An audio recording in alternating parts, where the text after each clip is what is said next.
Another one of the high-flying promotion chasers heading to Ewood Park this weekend to keep their dream of Premier League football alive. As for Rovers, we're back on the positive train. Can we get another 3 points in the bag? We'll take a little look next.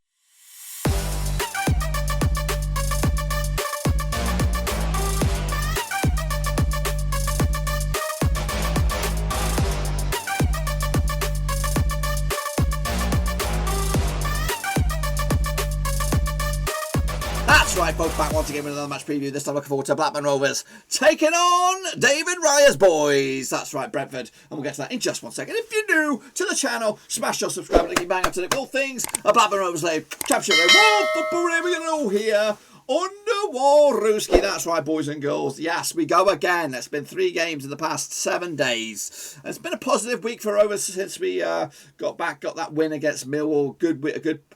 An upsetting point in the end against Swansea. But can we get another point or more against a tricky, difficult Brentford? We'll take a look at that in a minute. Of course, a big shout out to the VIP Vander Brothers. We're talking about the Patreons. A big shout out to you guys. I really do appreciate the Patreons.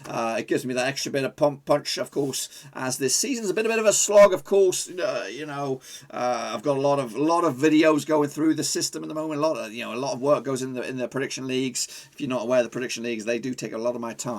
And if I didn't have that awkward administration side of things of that prediction league, I think I could get more content out there, and of course we could probably kick on further a little bit more. But besides of all that hard work, I do appreciate the Patreons coming in, giving me that extra bit of oomph to make it all worthwhile, because I've got a lot of plans coming forward, and hopefully you guys can be part of that as we kick on further. So I do appreciate that. If you are interested in becoming the latest member of that gang, check out the link down below, patreon.com/Rovers. But right here, right now, we're talking about the next one, which is, of course, the big one. It is Rovers taking, of course, Brentford this Friday night. In fact, it's within 24 hours, baby, give or take, depending on when this video goes live. So hopefully, just to get the admin straight out, we will be doing a watch along in this one. All eyes coming over here, of course. I think it's under the Sky cameras as well. So you can stick it on the Sky TV, you can stick me on the background, we can have a little chatter as we watch, hopefully, Rovers at least put another good positive display. It's been a good return in the past 2 games. Hopefully this would be the caveat for Rovers, of course, because we've got Bristol City, who are wobbly at the moment, next week.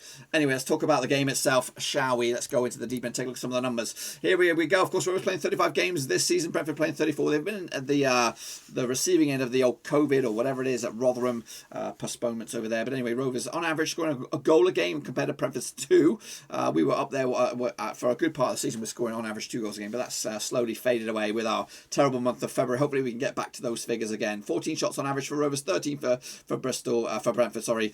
2 yellow cards, 1 for them on average as well. 5 corners apiece usually. We kind of play similar style of football, but again, we play more possession based, 56% for us, 53 for them, 53% successes with our aerial success rate as well. They're better with their passes, 79% of their passes reach their intended target, 76% for us. Again, this is both home and away, but if you want to take a look at our home versus their away, again, the numbers are still kind of split. 2 goals again for Brentford. They score a fair few amount of goals on the road as well, compared to our 1 on average as well at Ewood Park. 13 goals as well, 13 shots, should I say, for Rovers on average at home, 12 for them. So Kaminsky should be very, very busy. Again, corners are split. Area success rate and possession, again, go with Rovers. Pass success rate, again, goes with Brentford. Let's take a look at some other stats and figures then coming at you. Of course, goals. Let's talk about the goals. They've scored 61 goals this season. That's an absolute. I'm that gobsmacked with that stat that I'm going to bring that up myself. I'm going to have a little look and double check that I didn't get those numbers wrong, but I believe it is right. Watford scoring 61 goals. They are the division's best. Of course, they got Ivan Toney scoring for fun. Where are Rovers rank in there? We've got 49. We've kind of dropped off the wayside there. So we've got 49 goals, of course. Yes, indeed. They've scored 42 through open play, 10 set pieces, 4 counter-attacks, 5 penalties, no OGs. As for Rovers, 35 of our goals through open play, 4 set pieces, 6 counter-attacks, and 4 penalties, of course. We have 13.7 shots per game compared to the 13.1. This is both home and away, of course, and 1.4 goals returned per game. As for their 1.8. As for their goals conceded, they only conceded 36. We conceded 40. That's quite a high number, considering for Brentford, and that's not a bad number realistically for Rovers. We'd like to get. I'd like to play. What my goal would be to play play more games and concede less goals. That's what I would like to get to aim for. We've conceded 27 of our 40 goals through open play. They're 22 through open play. 8 set pieces apiece. 2 counter attacks for them. 3 penalties. It's quite close, really. We receive around about 12 shots per game. They receive about 9, and again 1.1 goals conceded as well for them. Let's take a look at where the action stations are. Of course, Rovers. It's getting better, but not good at the moment. 28% of all of our possession is in the opposition third. 30% is in our defensive third, and 41% is in the middle third. We are the orange here, and believe it or not, they are the blue. So they're 32% of their possession is kept in their own third, 41% in the middle third, and 26% in the opposition third. As for their attacking avenues, our attacking avenues are coming down the left for the majority. 38% of all of our attacking bits of possession coming down the left, 37% down the right, 24% down the middle. As for them, 35% down the right, 36% down the left, 30% down the middle. So it's very similar sort of numbers here.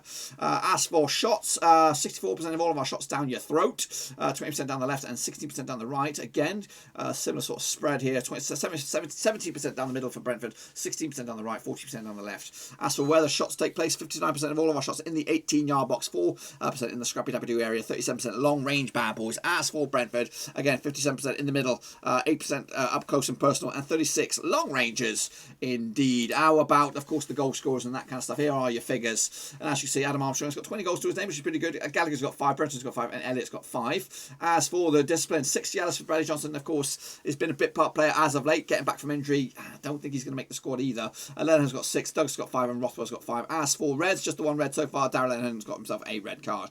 As for the goal scorers for Brentford, 24 goals for Ivan Toney this season. Force and De Silva got 7 goals apiece, and Canos has got 6 as well. As for the most yellows, Janout's got 7, Tony's got 6, Dalsgaard got 5, and Canos also got 4. Toney and Pinnock and De Silva all red cards so far to their name.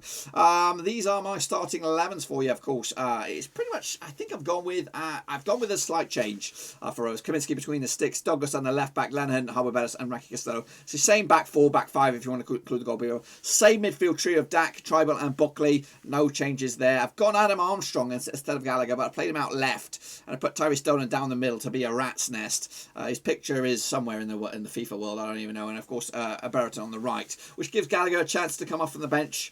To be honest with you, I think Armstrong's going to miss this game. I just read a review that he doesn't look like he's going to feature, so it's probably going to be the same 11 that played against Swansea and played very, very well as well. As for Brentford, now they got David Raya, of course, between sticks, good goalkeeper there. Apparently better rated than Kaminsky. It's debatable there. Sorensen at left back, Pinnock, Reed, and Dalsgaard. Reed, of course, quality centre back, and very, very jealous that they've got him at Brentford. They've got Kudos, Janout, and Jens. I think they've got quite not the most glorious of midfield of recent games.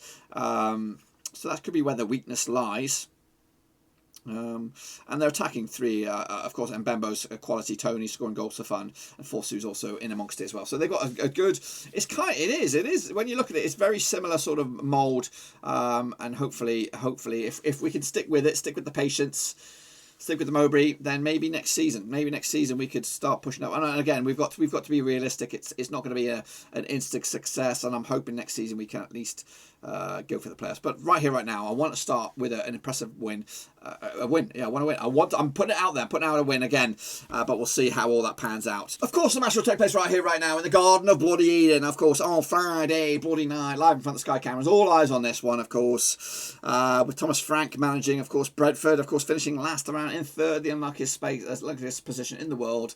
And of course, forced to go in the bloody playoffs. Of course, Mowbray's record against Brentford is pretty good. He's actually managed against them 6 times in all his career, not just at Rovers. Of course, winning 3 of them, losing just the once, and 2 draws, picking up a 1.83 points per match return. Also, his record against Frankie is pretty good as well. Managed against him 4 times, winning once, losing once, and drawing 2 with a 1.25 points per tally. As for the overall, in fact, we'll take a look at the overall records against these 2 sides, but of course, it will take place right here at bloody Ewood Park. Of course, let's get into it then. The recent success or the recent matches between 2 sides, I'm pretty sure that 11 times since of course 2014. Of course, Rovers winning 5 of them. Of course, Brentford winning just the 3. As for the highest win, we picked up a 3-1 win over them on an occasion. They beat us 5-2 one time. Scoring 19 goals against them. They scored 19 goals against us. There's been 3 draws as well. An average of 1.73 goals per match. There's also an average of 1.73 goals per match as well for them against us. as well. Just taking a look at the recent encounters between these two sides, of course. So the recent record, both home and away, it's been in the last 6, it's been 3 wins for Rovers, just 1 win for Brentford and 2 draws last round, of course. At Ewood was a 1-win for Blackburn, of course. Rovers scoring through Bradley Decarino on the 11th minute. That was all it took to give us the W. I'll take a repeat of that. But since then, we've been back-to-back draws against Brentford at their own place. Back-to-back 2-2 draws as well. Goals galore in these recent occasions. Hopefully, though, I'll take a repeat of this any day. As for the recent record at Ewood Park in the last 5, we've just lost them once, and that one defeat was all back in 2015. So we've got a good record against them in recent years, picking up 3 wins and a draw over the time at Ewood Park. So hopefully we can do that. And in fact, the grand scheme of things, we played each other 34 times in the history of time, winning 17 of them, losing 11, and of course drawing 6. So pretty decent record against those punks as well. Of course, heading into this, Rovers' recent record has not been the best, but it's starting to turn a corner. It's actually just 1 defeat the past 4 games for Rovers, picking up 2 draws and a win to boot. That one was against Millwall, a couple of games back on the road. As for Brentford, they've actually come into this losing to Norwich. It was their last game. They also beat Stoke and Sheffield Wednesday last time at home. They did lose to Coventry and have also kept us actually 3 away defeats on the road. So pretty good for them. As for heading into here, it is in black and white or in red and green, depending on how you look at it, of course. 3 defeats on the road for Brentford. Could it be a 4? Of course, the last away win was against Reading, 3-1 as well. As for Rovers, haven't won at Ewood Park since, of course, the 30th of Jan, and we beat Luton in a scrappy W area. But since then, we've got a couple of good performances. The draw against Swansea was a positive result. We played well. The draw against Coventry was a bit shit, if all honesty with you. But I'm hoping the starting 11 that's been playing the past 2 games will start again, and hopefully we can have a bit of a repeat as well. Heading out of this game, of course, Rovers will take on Bristol City, of course, midweek next week. Then it's Norwich, Carrow Road. That's a probably nailed-on defeat. Then it's Wickham, must win that game. Bournemouth, we could beat them as well, and then Cardiff will be a tricky old encounter. As for Brentford, after this, to take on Derby midweek next week, of course. Then it's Forest next Saturday. Then, of course, the Easter build-up against Huddersfield and Birmingham, must-win games. Then, of course, Preston at the middle of October. Of course, this is the situation in the table as it stands, the grand scheme of things. What are we looking at here? We are looking at, of course, Brentford, their away record, which we'll examine that in more detail in just a second. They've actually just won. They won 8 games on the road, losing 5. As for Rovers, we've won 6, just 6 at Ewood, losing 5 at the moment, picking up 24 points to boot. I want to bring you to one of my videos I made in about a week ago now. It was a sort of a points tally that Rovers need to achieve, in my eyes, for Mowbray to stay here with us at the end of the season. We had 39 points when I made this declaration. We're up to now 44 points, which is pretty good. 50 points should guarantee us safety, which I think we're on the way to get that now. And I was hoping from this haul here that we could pick up 24 points. We're actually 1 point up on ourselves now. We picked up the 3 points against Millwall. We picked up a point here against Swansea. For me, I did expect us to lose this game, but right here, right now, my mentality has changed. I think we could actually get at least something from this game, and if we were to do that, we will actually be 2 points up on my tally as we kick on going forward. So that's just a little bit of a synopsis of where I stand right here, right now. Again, make sure you check out the video yourself as to why I am 100% Mowbray in. Let's take a look at the journey so far for Rovers. Of course, it's not been pretty. We did start, of course. We are the hollow shell here. We started off pretty well up into the top 6. Brentford had a nightmare start in the first 4 games, looking at mid-table. Eventually starting to climb the table, again dipping off, eventually going into the playoffs at around about match number 15 and staying there for the most part of the season. Flirting with the top 2 as well, but of course right here now sitting in 4th, but I've got a game in hand, I think, to go into the top 2. As for Rovers, it's been a bloody roller coaster. Of course, we flirted around about match number 26. I think we were on a nice bit of run on the start of the year, but then it all went wrong, and it's been wrong for a while, but now we're slowly climbing, and I'm hoping we can finish in the top 10 if we could start to grind out the results. And this one is a crucial one as well. Taking a look at the form book, heading into this overall form, we're now sitting in 18th, with Brentford currently sitting in 70th. The 2 teams kind of similar form at the moment. Just 1 defeat the past 4 for us. They've actually won twice at the past 6. Just 1 defeat the past 3 for them though.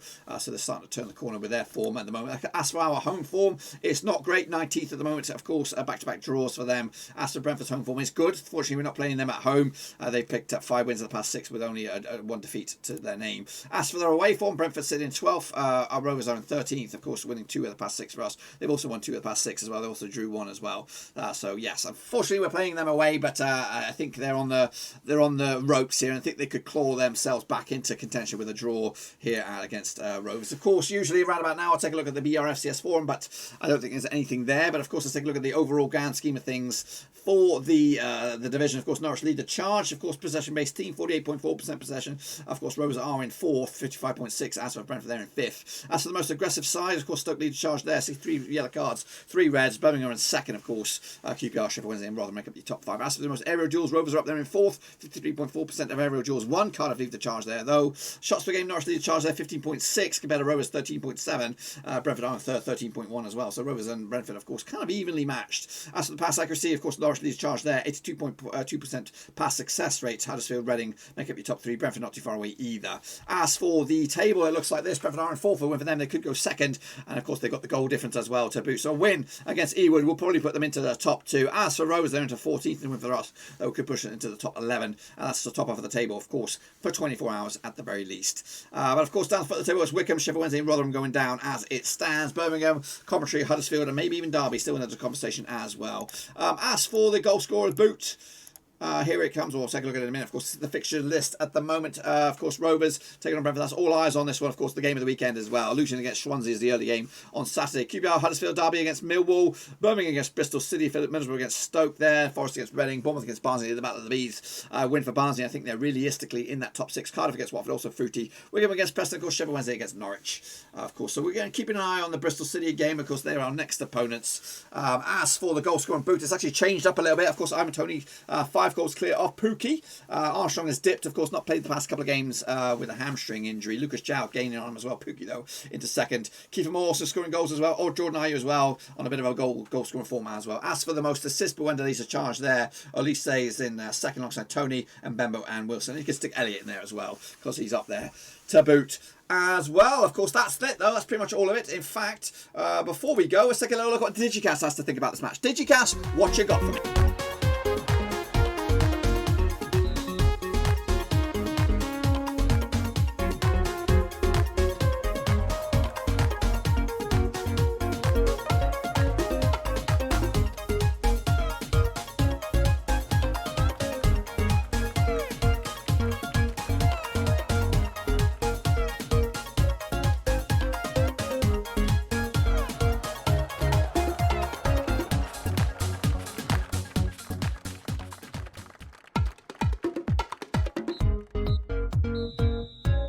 And that is pretty much all I've got for you today, folks. And if you want to join me and the bear, that's right, we'll have, of course, him there doing the old watch-along at half-time with his dance-along. Make sure you come back for the Blackburn Rovers, Brentford watch-along right here on the channel. And if you're new, bang your subscribe button and, of course, bang your thumbs up to give the video a bit of love. We'll do it all again very soon. Check out the links down below on Twitter, on Facebook, on Patreon. If you want to support the channel in another way, that's the best place to do it. Also, yes, check me out. Watch-along Friday. All eyes on us. Hopefully, we'll bag the win. Until then, though, I'll see you all soon. Take it easy. Mask up, 6 feet.